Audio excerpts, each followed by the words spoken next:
Take the production.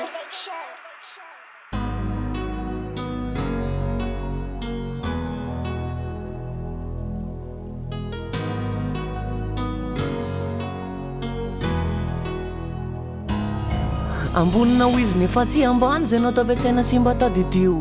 Ny tsara rehetra tsy ho lany fa za faly mihinana foana ny anio. Raha lavo izy anie tsy ho kivy fiainao no hanenina nanary anazy. Efa fiainana ny azy le mihina-mangidy fiainao no hijaly satria very anazy. Amboninao izy Satria zatra mihafy fa tsy ohatranao hiondrika foana raha sendra voadona. Izy mahay mandefitra tsy ohatranao tsy anaky ty sora misy ady isona.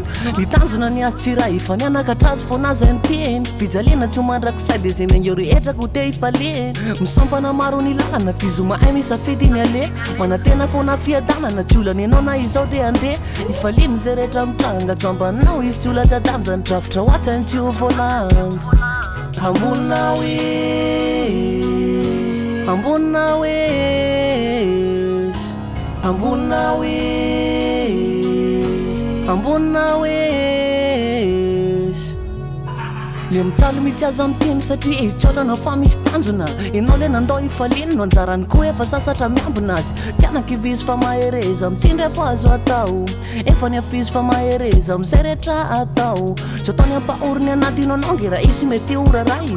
Ny ao an-tsainy efa tsy anatsony fa ny ho sambatra mandrak'izay. Ianao nandao azo no mety hijaly fa raha izy efa zatra ny mitomany. Amboninao izy ataovy an-tsainy zany. Amboninao izy Amboninao izy Amboninao izy Amboninao izy efa zatra miafy tsy mbola hikafy izy fa andamina ny fiainany. Avela mbola nonja le rano maherina mbola mafy tsy tarainany. Iafiny zay mety ho anjarany na tsisy anao amaharany izy. Izy tsy anafianao mandiny fa tsy saoty fa andy amonjy farafarany izy.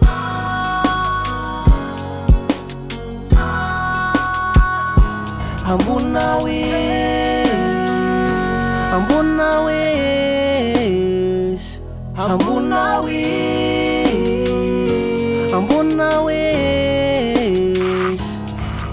Hey, ay, okay.